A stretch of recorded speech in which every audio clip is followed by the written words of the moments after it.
다시 한번 생수의 강이 흘러나리라. 우리가 잘 알고 있는 세계적인 작가 오스카 와일드라는 분이 이런 이야기를 했습니다. 이 세상에는 두 가지 비극이 있다는 거예요. 이 세상에 두 가지 비극이 있다. 뭐가 그렇게 비극일까? 하나는 원하는 것을 얻지 못하는 비극이다. 그렇죠? 원하는데 그 잘 안 되는 거예요. 나 저거 갖고 싶은데 못 갖는 거예요. 그럴 때 비극이죠. 다른 하나는 원하는 것을 얻는 비극이다. 원하는 것을 얻지 못하는 게 비극이라는 건 동의하는데, 이분은 원하는 것을 얻은 것이 비극이라는 거죠. 왜 그러느냐 하면 또 특히 이 두 가지 비극 가운데 더 고약한 것은 원하던 것을 손에 넣고 난 이후에도 만족하지 못하는 증세가 쉽게 사라지지 않는다는 것을 내가 비로소 깨달았을 때라는 거예요. 인간은 원하는 것을 얻은 후에도 대부분 실망하기 때문이라 이게 얘기를 해요. 여러분, 아름답게 멋있는 빛을 내는 드레스도 쇼윈도에 걸려 있을 때 그게 참 예쁘지, 우리 집 안방 장롱에 걸려 있으면 그들 중에 하나예요. 백도 마찬가지고. 너무 많이 사지 마시기를. 좋은 말로 할 때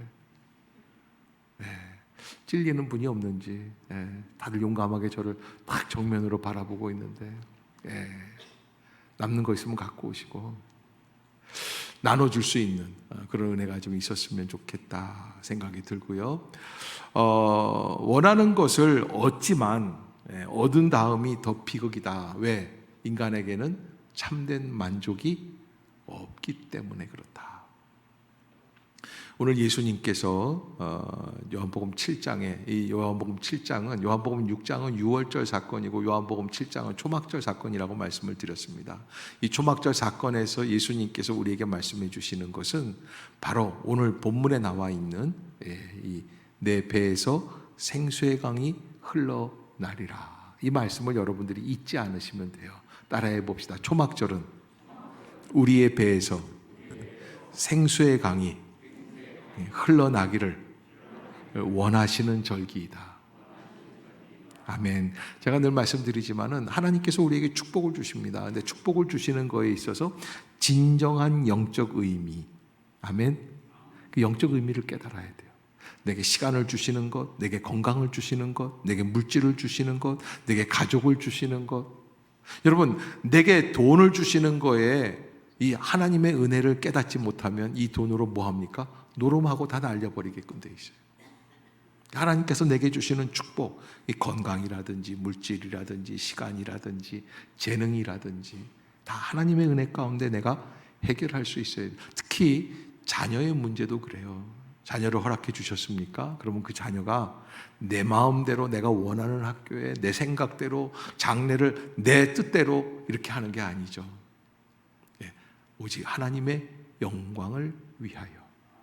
아멘. 자녀 없는 분들만 아멘 하시는 것 같아요. 따라해 봅시다. 내 자녀도 나의 것이 아닙니다. 소유권을 내려놓겠습니다. 주님이 맡아 주시옵소서. 아멘. 그래서 저는요, 자녀에게 만족할 수 있는 비결은 있는 그대로의 모습에 감사함을 느낍시다. 아멘. 여러분, 우리 주변에 보면은 자녀들 중에 여러 가지 분야에서 참 각자의 타고난 노력을 다 개발해서 속을 새기는 사람들이 있어요. 그냥 가만히 있으면 속이 안 썩으니까 모든 재능을 다 개발을 해가지고서는 그렇게 속을 새기는 자녀들이 있는데, 목포에 있는 어느 교회에, 큰 교회인데 한 1,500명 모이는 교회인데요, 담임 목사님이 그렇게 교회를 노력을 해서 수고롭게 잘 세워주셨대요. 그런데요, 주일날 2부 예배 끝날 때는 그 목사님 큰아들이 술 먹고 정문 앞에서 아무개 목사 나와, 네가 목사야, 매 주일. 저는 그렇게 큰 교회가 아니고 그런 아들도 없는 게 너무 감사한 거예요. 주신 거에 너무 감사, 있는 거에 감사. 그래서 여러분, 사실은 여러분들이 감사가 안 되는 이유는 세상을 잘 몰라서 그래요. 세상을 알면 내게 있는 이것이 얼마나 소중한 일인지 조금 말을 안 들어도요, 조금 힘이 들어도요, 키울 때 조금 어려움이 있어도요, 따라해 봅시다. 감사함으로 받으면 버릴 것이 없습니다. 아멘. 오늘 이 요한복음 7장은 무슨 절이라고 그랬어요? 절기가? 초막절기예요. 초막절기에 대해서 예수님께서 이제 말씀을 해주시는데, 초막절기라고 하는 것은 이스라엘 사람들에게 있어서 참 소중한 절기입니다. 여러분, 이게 이 사람들은요, 유월절을 중요하게 생각하고, 그 유월절 다음에는 칠칠절, 오순절 뭐 이렇게 생각해요. 그 다음에 마지막으로 장막절이에요. 이 장막절이라는 것은 이스라엘 백성들이 광야에서 텐트 생활을 했던 때가 있죠. 출애굽기에 보면은 나와 있어요. 40년을 광야에서 머물던 그 시기, 하나님이 우리를 인도해 주시는데 약속의 땅에 가기 위해서 40년 동안 광야에 머물게 하셨다. 그때 텐트에 생활을 했거든요. 그때를 기억하면서 장막절만 되면은 유대인들은 다 텐트를 하나씩 들고 광야로 나갑니다. 1인용 텐트를 다 치고 거기서 꿇어 엎드려 기도하는 거예요. 참 이 유대인들이 지금도 이 장막절을 지키는데, 예를 들어서 뉴욕에 어느 호텔에 가서 출장하면서 거기에서 머물게 되었다. 그러면 그 사람들은요, 지금도 그런다는 거예요. 그 뉴욕에 있는 호텔에 발코니 있는 호텔을 좀 정해주세요. 왜? 발코니에다가 뭐 치는 거예요? 텐트 치는 거예요. 그래서 초막절 기간 동안에는 한 2박 3일이라도 텐트 생활하면서 거기서 지키는 거예요. 예수님 당시의 초막절은 어떻게 진행이 되냐면, 이 초막절을 전 유대인들이 다 모여가지고 텐트 생활을 하면서 온 가족이 기뻐하면서 감사하면서 축제 아닌 축제를 지냅니다. 특별히 오늘 이 37절에 나와 있는 이날은 어떤 날이냐? 명절 끝날이라고 그래요. 근데 곧 큰 날이다 이렇게 말씀을 하고 있어요. 근데 이 날에는 사실은 이 초막절이 마지막 마무리되는 날인데, 이 날에는 사죄의 날이다. 그래서 초막절의 이 마지막 날을 제사장들이 다 모여가지고서는 큰 주전자, 은빛 항아리예요. 큰 항아리를, 그리고서는 수레에다 담아서 끌고 노래를 부르면서 실로암 연못에 가서 물을 가득하게 담아와가지고, 그래서 많은 사람들이 보는 앞에서 제사장들이 물을 퍼가지고 제단에다가 갖다 확 붓습니다. 왜? 열흘 내내 양을 태웠거든요. 그 송아지를 잡고 양을 태웠으니까 죄가 많죠. 그 죄를 다 실로암 연못에서 퍼온 물로 다 씻어내는 거예요. 그러면 여러분, 그렇게 물을 쫙 끼얹어서 그냥 싹 씻어버리면은 시원해요, 답답해요? 왜 이렇게 답답하게 앉아들 있는 거예요? 대답들을 안 하고. 시원하지 않습니까? 마치 무슨 용각산 먹은 목처럼 시원하게. 그런데요, 그렇게 하면은 사람들이 찬양을 해요. 하나님 감사합니다. 우리의 죄를 저렇게 수일 동안 제사를 지내며 쌓였던 죄를 다 씻어주듯이 우리의 죄를 씻어주시는 줄로 믿습니다. 그게 큰 속죄의 날이에요. 그런데 그날 예수님께서 그렇게 행렬들이, 사람들이 노래를 부르면서 그냥 물을 가져다가 막 씻고, 그러면 그냥 물을 뿌리면은 또 막 좋아하고, 마치 이태리 이런 데 가면, 스페인 같은 데 가면 토마토 축제 같은 거 하면은 막 물 뿌리고 뭐 토마토 막 던지고 막 그러면서 좋아하는 사람들 영상에서 안 봤어도 본 것처럼 그렇게 고개를 한번 끄덕거려 보란 말이에요. 그래서 사람들이 막 좋아하지 않습니까? 그런데 예수님께서 말씀하시는 거예요. 그날 뭐라고 말씀을 하시냐면 37절에 보면 곧 큰 날에 예수께서 서서 외쳐 이르시되, 그래요. 서서 외쳐 이르시되, 일어나셨어요. 그리고 외치세요. 뭐라고 외치시느냐 하면, 누구든지 목마르거든 내게로 와서 마시라. 그래요. 따라해 봅시다. 누구든지 목마르거든 내게로 와서 마시라. 예수님이 무슨 사이다 장사, 콜라 장사 하시는 분도 아닌데, 누구든지 목마르거든 어떤 사람이든 제한이 없어요. 여러분, 예수님 부르시는 그 부르심에는 제한이 없습니다. 그래서 예수님의 초대가 귀한 것이죠. 여러분, 교회에 어떤 분들은 이렇게 얘기를 합니다. 우리 동창들이 또 그럴 때가 있습니다. 야, 이 목사, 나도 가도 돼? 근데 여러분, 교회에 가도 되냐고 묻는 게 제일 어리석은 질문이에요. 주님 앞에 나오는 데는 자격이 있다 없다? 없어요. 아멘. 누구든지 목마르거든 내게로 와서 마시라. 여러분, 사실은 이 말씀은 당시에 초막절을 지내고 있는 레위 지파 사람들에게 도전을 주는 말씀입니다. 큰 도전을 주는 말씀. 왜냐하면 당시의 사람들은 지금 초막절을 정리하기 위해서 실로암에서 물을 떠다가, 물을 한 번만 떠오는 게 아닙니다. 한 드럼만 떠오는 게 아닙니다. 수십 번 물을 가져다가 물을 제단에다가 붓습니다. 그리고 시원하게 물 청소를 해나가고 있습니다. 사람들은 그 모습을 보고 환호를 합니다. 소리를 지릅니다. 노래를 부릅니다. 기도를 합니다. 하나님께 영광을 돌립니다. 그러나 하나님께서, 예수님께서 보시는 모습은 그건 표면적인 거야 라는 말씀을 하시는 거예요. 너희들 아무리 찬송을 크게 하고, 너희들 아무리 크게 외치고, 아무리 수십 도라무에 물을 갖다 부어도 너희들 다시 목마를 거야 라는 말씀을 해주시는 거예요. 그래서 오늘 예수님께서는 너희들 이렇게 해도 다 끝나고 나면 물 마셔요, 안 마셔요? 누구든지 목마르거든. 그래요. 누구든지 목마르거든. 어디에게로 와서? 어디에? 예수께로, 내게로 와서 어떻게 해라? 마셔라.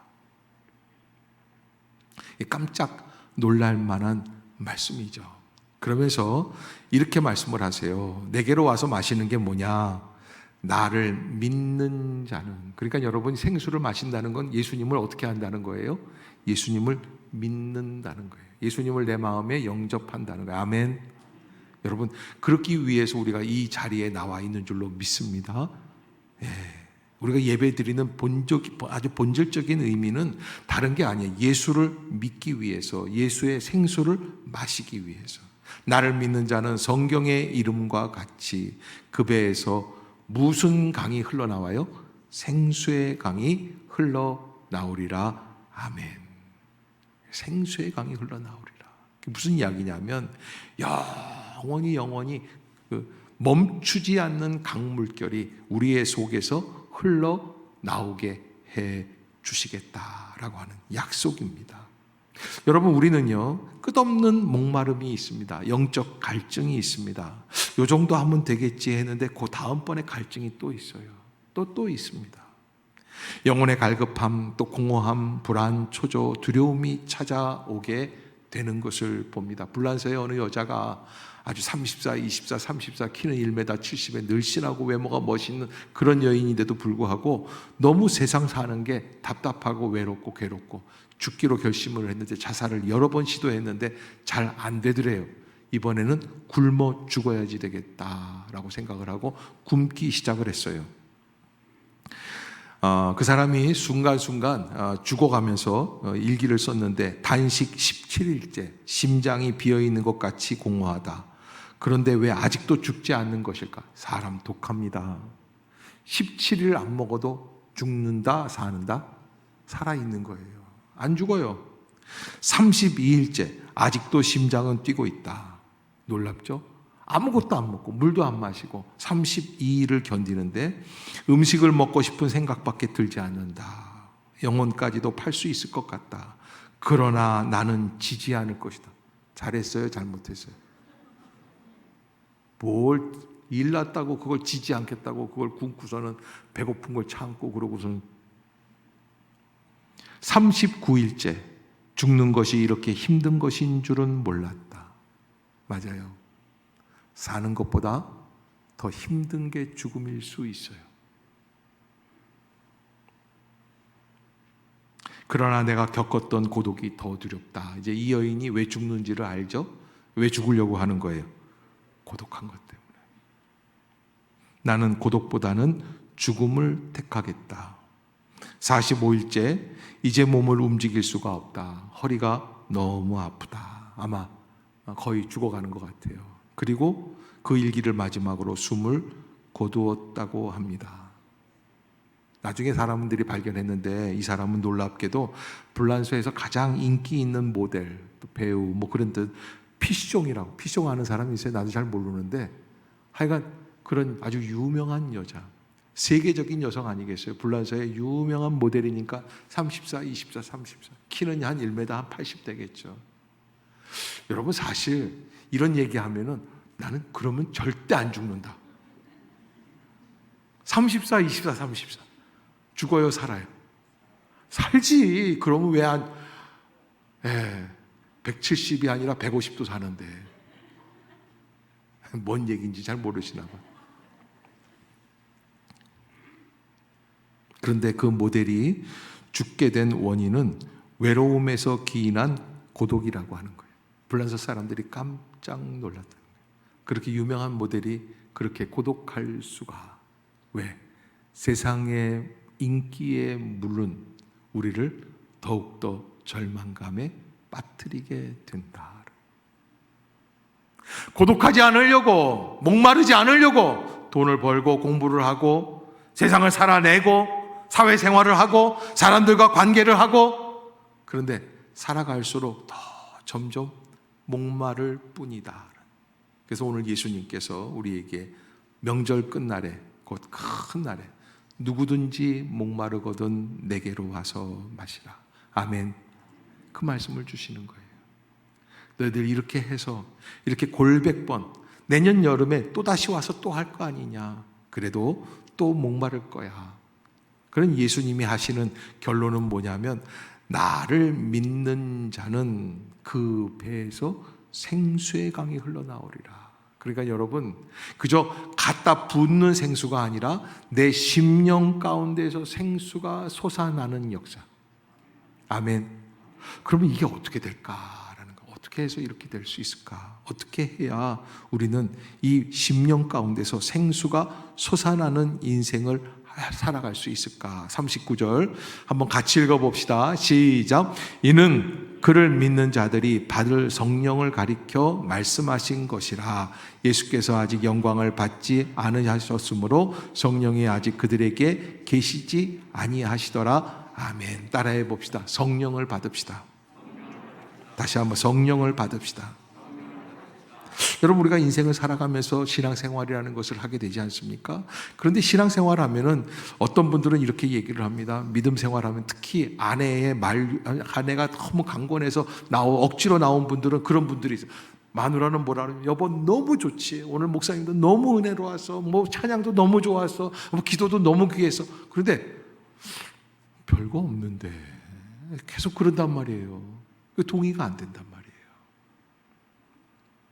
그런데 여러분, 우리 신앙생활에 있어서 가장 중요한 것은 바로 성령을 받아야 됐다라는 말씀이에요. 그래서 39절에 이는 그를 믿는 자들이 받을 성령을 가리켜 말씀하신 것이라. 누구든지 목마르거든 내게로 와서 마시라. 사실은 이 말씀은 초막절에 이 광장 한복판에서 예수님이 외치셨지만 그 말씀이 완성된 곳은 골고다 언덕 십자가에서, 왜 나를 버리시나이까 그러시면서 예수님이 무엇을 흘려주세요? 자기의 피를 흘려주시는 거예요. 그래서 그 예수 그리스도의 보혈의 권세를 받아들이는 우리의 심령 가운데 구원의 역사가 일어나면서 우리에게 주시는 은혜가 있는데, 바로 성령 하나님의 임재라고 하는 사실이에요.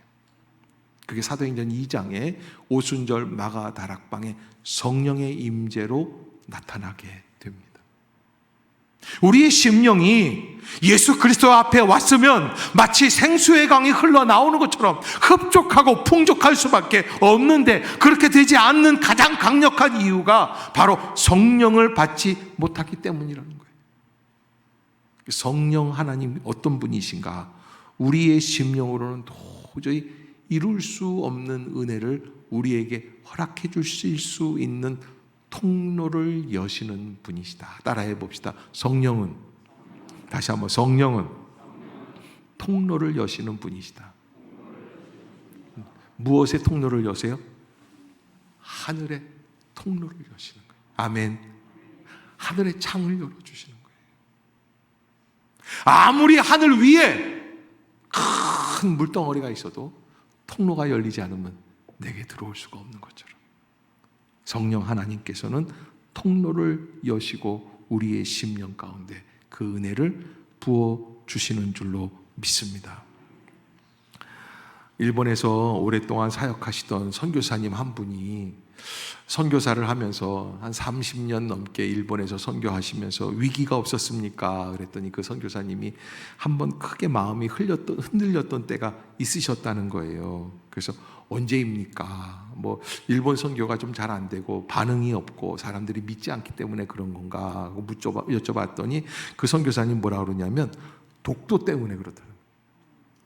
독도 때문에 왜 정치적인 일인데 선교사님이 그게 무슨 상관일까? 근데 독도는 우리 땅이라는 노래가 나왔잖아요. 그러니까 일본 사람들이 또 그냥 독도는 자기네 땅이라고 막 그러는 거예요. 그런데 그걸 보고 있으려니까 그 꼴을 보니까는 너무 배기 싫은 거죠. 이 선교사님이 민족의식이 좀 강했던 분 같아요. 그런데 사실은 여러분 선교사라고 하는 것은 그 민족을 사랑하고 그 민족을 긍휼히 여기고 불쌍히 여겨야지만 복음을 증거할 수 있거든요. 전도하는 것도 마찬가지예요. 한 사람의 영혼이 너무나 소중해야지만 그들에게 복음을 증거할 수 있는 마음문이 열리게 되는 건데 이 선교사님이 마음이 다치기 시작을 하는 거예요. 그러니까 나중에는 더 이상 일본에서 선교하기 싫다라고까지 마음이 드는 거예요. 근데 그때 마침 필리핀에서 CCC 선교 연합 수련회가 열렸어요. 그래서 은혜 받기 위해서 선교사님이 가셔서 그냥 그 뭐 며칠 동안 2박 3일 정도 기도하고 말씀 듣고 기도하고 찬양하면서 저녁 기도의 시간인데 이제 이 수련회 마치면 다시 어디로 가야 돼요? 일본으로 가야 돼요. 근데 가기 싫은 마음을 어떻게 하면 좋아요? 그래서 선교사님이 눈물로 기도하는 거예요. 한국말로 기도했대요. 급할 땐 한국말로 기도하지 않습니까? 하나님, 도무지 용서가 안 됩니다. 그들이 사랑해지지 않습니다. 절규하며 부르짖는 목소리에 하나님이 응답을 주시는데, 나는 벌써 일본을 용서했어. 너는 왜 용서하지 않니? 용서 못한다고 자꾸 얘기하니? 주님의 음성이 들리는 거예요. 그러면 이런 말씀을 주시면 내 마음이 막 일어나서 그래요, 제가 용서할게 이래야 되는데 그래도 마음으로 용서와 사랑이 일어나지 않고 마음이 닫혀지더라는 거예요. 그렇게 한 시간을 몸부림치면서 기도하고 눈을 떴는데 잘 아는 일본 목사님이 앞에 와가지고서는 막 엉금엉금 기어오시더래요. 눈물로 기도하시다가 그러더니 그러는 거예요. 김선교사님, 우리 일본을 용서해 주세요. 통곡하며 기도하는 거예요. 근데 울컥 마음이 열리기 시작을 해요. 둘이 부둥켜 안고 2시간을 울었대요. 수백 명의 그 연합 수련회에 왔던 선교사들이 다 울면서 그들을 축복하고 한일 갈등은 그때 이미 다 해결된 줄로 믿습니다. 아멘. 하나님이 해결해 주시는 거예요. 근데 어디 안에서? 예수 그리스도 성령 안에서 이루어지는 줄로 믿습니다. 따라해 봅시다. 주님, 우리에게 성령의 기름을 부으소서. 나의 생각으로, 나의 맨정신으로는 안 돼요. 성령의 역사가 임해질 때 주님을 내 마음에 영접하게 돼요. 제가 이 가을이면 꼭 한 번씩 하는 간증이 있는데 제가 40년 전에 신학대학 갔을 때의 일입니다. 어머님이 아주 너무나 강권하셔서 너는 신학교를 가야 된다. 신학교를 가야 된다. 그래서 신학교라고 갔는데 저는 고등학교 때 인천에 있는 동산고등학교라고 하는 학교를 나왔는데 인천 동산고등학교는 야구하는 학교예요. 그런데 야구하는 학교인데 야구장이 2개나 있어요. 학교 안에. 뭐 놀래는 법이 없는데 뭘 갖고 놀래겠다는 거예요 도대체. 그래가지고서는 야구장이 2개가 있는 거예요. 중학교 야구장, 고등학교 야구장 이렇게 있는데 마당이 어마어마해요. 스탠드가 있고 학교가 쫙 이렇게 있고. 그런데 우리 신학교라고 가봤는데요, 교실 10개도 없는 것 같은 거예요. 그것도 올라가는데 왜 그렇게 올라가는지요. 저기 구이동 저쪽 광진구 저기 내려 광장동 끝자락에 서울 끝이에요. 여기로 말하면 수색이죠. 끝이에요. 거기까지 갔는데 그러는 거예요. 장로의 신학대학을 어디로 갑니까? 그러니까 저 산으로 올라가래요. 세상에. 그래서 그냥 올라가는데 그 40년 전에 그 아차산 그 주변에 학교로 올라가는 길들이 초가집들도 있고요. 세상에 너무 재밌는 게 여름이면요. 개구리가 깨굴깨굴 우는 거예요. 그 시골, 그 총구석에서. 그래, 한심해요. 제가 친구들 다니는 학교를 안 가봤으면 모르는데 같이 원서도 넣어보고 저도 1차 한번 넣었었거든요. 그런데 가보는데 그 학교들은 뭐 연세대 뭐 이런데 뭐 최소한 그래도 2대 다니는 친구들도 다 있는데 연대보단 2대가 좀 작더라고요. 그래서 2만만 원 해야 되는데 가보니까 너무 초라한 거 있죠. 그런데 거기에 있는 친구들도 다 초라하게 보이는 거예요. 3년을 방황을 했어요. 적응하지 못하고 술도 먹으러 다니고 수업도 안 들어가고. 근데 어느 날 제 친구 한 사람이 양 목사라고 하는데 지금 LA 가서 목회하는 친구인데 저한테 그러는 거예요. 이 전도사 갑자기 또 나한테 전도사라고 그래요. 이름 부르더니만. 그 은혜를 받았어. 나보다 몇 달 앞서서. 그러더니 나한테 그러는 거예요. 이 전도사, 너는 어떻게 기도하는 걸 못 보냐? 아니 몇 달 전까지만 해도 나랑 같이 술 마시던 놈이 나한테 그렇게 얘기를 하니까 기가 찰 노릇이죠. 근데 제가 친구들 말을 좀 듣는 편이에요. 걔는 어떻게 말을 했는지 모르지만 나는 하나님의 음성으로 듣겠다. 좋은 얘기니까. 그래서 내가 올라갔어요. 이 기도탑을, 장신대 기도탑이 있습니다. 십자가가 있고 한 5층 이 기도탑을 조그만 공간을 올라가서 4층, 5층 이 기도탑이 있습니다.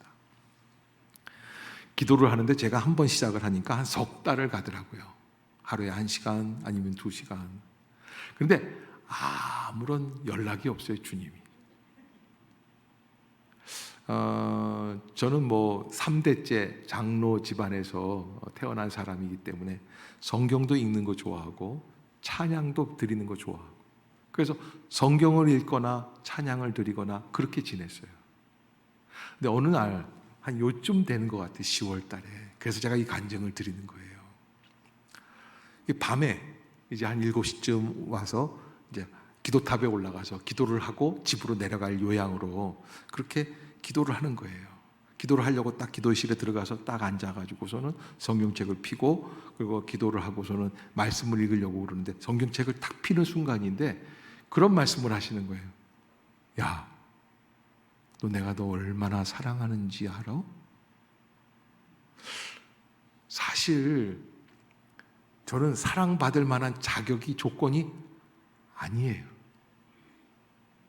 차라리 이렇게 말씀하셨으면 제가 잘 이해했을 것 같아요. 너 신학교 학생 맞아? 너 신학교 왔으면 좀 경건하게 살아야지. 너 기도를 해서 찬양을 해봤어. 너 하나님께 예배를 제대로 정성껏 드리는 거야? 저는요 그때까지만 해도 죄송한 말씀입니다. 죄송한 말씀인데 막 기도를 하면 막 열정적으로 기도하고 막 코도 눈물도 막 흘리면서 그럼 나는 이렇게 생각을 하는 거예요. 꼭 저래야 은혜 받는 거야? 그러면 찬양을 해도 막 손을 들고 막 일어나서 눈물. 그럼 난 또 좋으면 지 혼자 좋지 왜 이렇게 티를 내? 꼭 이상하게 곁길로 나가는 거예요. 내 마음이 삐뚤어져가지고 꼭 그렇게 생각. 그리고 왈랄랄랄랄라 방언을 하면 저게 귀신하는 소리지 알아듣게 기도를 해야지. 또박또박 아니 국어가 있는데 왜 자꾸 이렇게 이상한 소리를 내서 기도를 이렇게 생각이 드는 거예요. 그랬는데 그 모든 나의 자만심이 하나님이 그날 제게 내가 너 너무 사랑한다.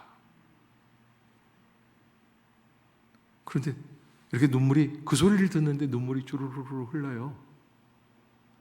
그러더니 한 2시간 통곡을 했어요. 왜 사랑하냐고. 왜 하나님 뜻대로 안 하는데 내 마음대로 살아가려고 하는 사람을 왜 사랑하느냐. 제가 그 사랑 앞에서 무릎을 꿇고 주여, 이제는 제가 말씀대로 살겠습니다. 신학교 간 지 3년 만에 바뀌어요. 누구 만나니까? 하나님 만나니까. 성령이 내 안에서 음성을 주세요. 여러분, 그 음성을 들으니까 길이 열리더라고요. 답답했던 마음인데, 사람들이 은혜 받는다고 그리고 좋아하고 막 기뻐하고 예배를 사모하는 사람들 보면 참 별일이다, 그런 생각들이 들었었는데, 제가 그 분의 음성을 듣기 시작을 하니까, 그래서 제가 취미가 그때부터 바뀌었어요. 산기도로 바뀌었어요. 그래서 그냥 세상 예수님 모르는 사람들 앞에서는 산기도라고 하기에는 조금 그러니까 등산한다고, 취미가 등산이라고. 그래서 한참 27살, 28살 이때가 피크였었는데, 너무 가서 막 기도를 하는데, 한 번은 5월 달인데 학교에서 축제가 열리는데요, 저는 산에 가서 기도하고 싶더라고요.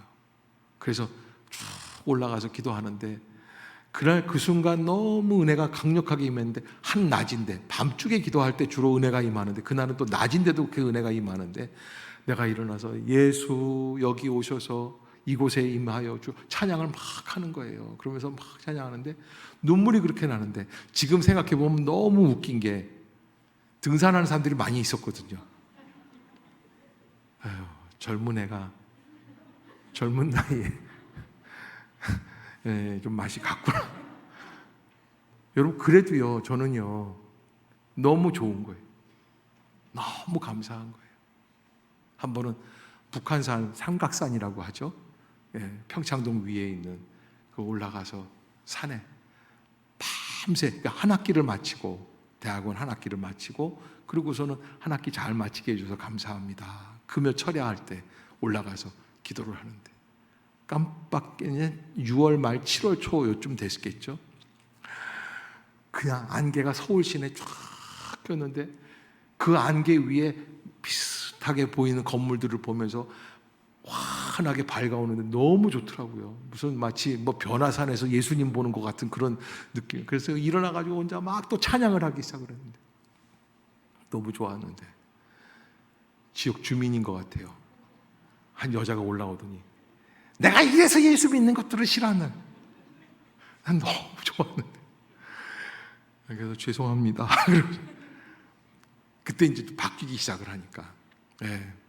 근데 여러분, 정말 약간 맛이 간 것 같지만, 그러나 여러분, 성령으로 마음이 열리기 시작을 하면 이 세상의 그 어떠한 어려움도, 저는 그때 사실은 세상적으로 보면 제일 힘들었었던 때, 엄마는 중풍으로 쓰러졌고 먹고 살 길은 없고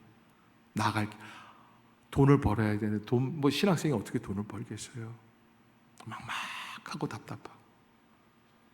그러나 성령 하나님이 나의 심령 가운데로 흘러들어오기 시작하니까 그 배에서 생수의 강이 흘러나리라.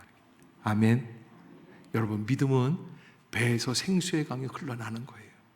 성령 충만은 우리의 심령에서 생수의 강이 흘러나는 거예요. 인간적으로 계산하고 인간적으로 판단하고 그저 물질적인 거, 세상적인 거, 사람들의 모든 얘기하는 것들, 이런 것들만 생각하는 게 아니에요. 세상과 나는 간 곳이 없고 오직 구속하신 주님만 바라볼 수 있는 그 은혜. 저는 10월달 우리 행신 임마누엘 가족들이 그 은혜에 휩싸일 수 있기를 주의 이름으로 축복합니다. 예, 따라해 봅시다. 되는 것이 없어도 걱정이 없습니다. 주님께 맡기겠습니다. 기도합시다. 사랑의 하나님, 은혜를 감사합니다. 하나님의 은혜 가운데 새로운 계절 10월을 시작합니다. 하나님, 답답한 때가 많이 있습니다. 자식 때문에, 또 부모님 때문에, 또 가족들 때문에, 아니 직장 문제 때문에도, 정치인들 때문에도 답답합니다. 그러나 주님은 우리의 길을 열어주시고 우리의 심령에 생수의 강이 흘러 넘치게 해주시는 분이심을 믿습니다. 주여, 답답함을 물리치게 하여 주시고 우리가 받을 성령의 은혜의 역사가 마치 생수의 강이 폭포수와 같이 쏟아지듯이 이 예배 속에서 우리의 심령에 온전히 임하게 하여 주시옵소서. 강력하게 역사하여 주시옵소서. 믿음으로 충만하게 하여 주옵소서. 예수님의 이름으로 기도드리옵나이다. 아멘.